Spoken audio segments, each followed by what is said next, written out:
It's an absolute honour to stand here with you today on such an important occasion.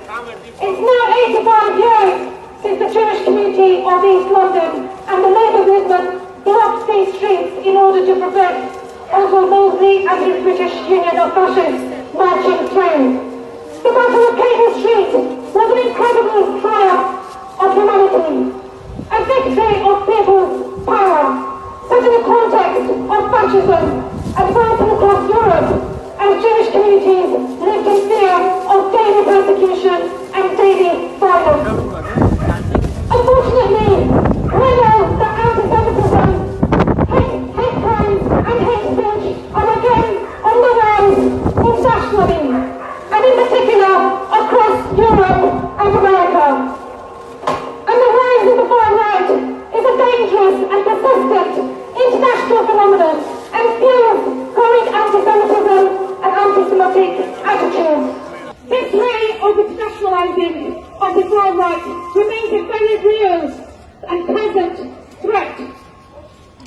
And surprise, surprise, they also don't like people like me, a Muslim woman, member of parliament, who is also a proud socialist and a proud trade unionist.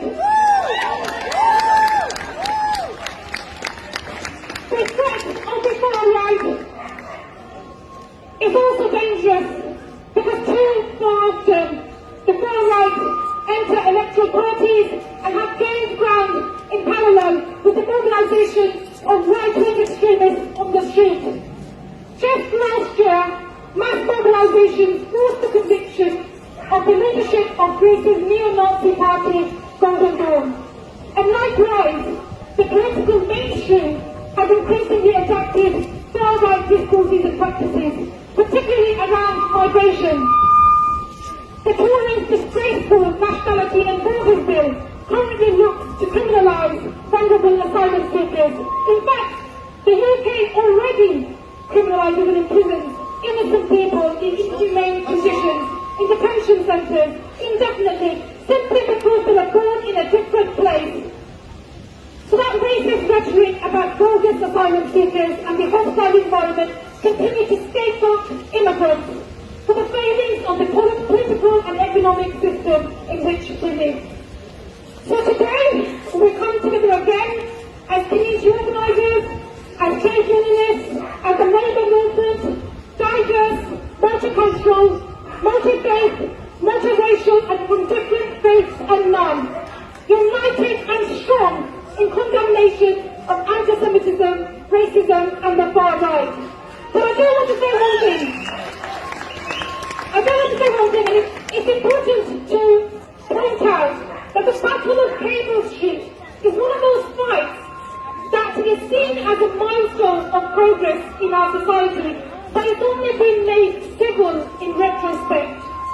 We mustn't forget that the police were sent to protect the fascists and facilitate the terrorising of the Jewish community locally.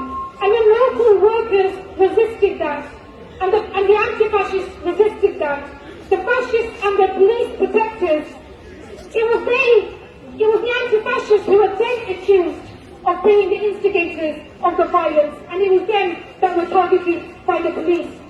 And we see with the Tories and the Tory government today, their enthusiasm for the heavy-handed policing that's been notable in the recent period.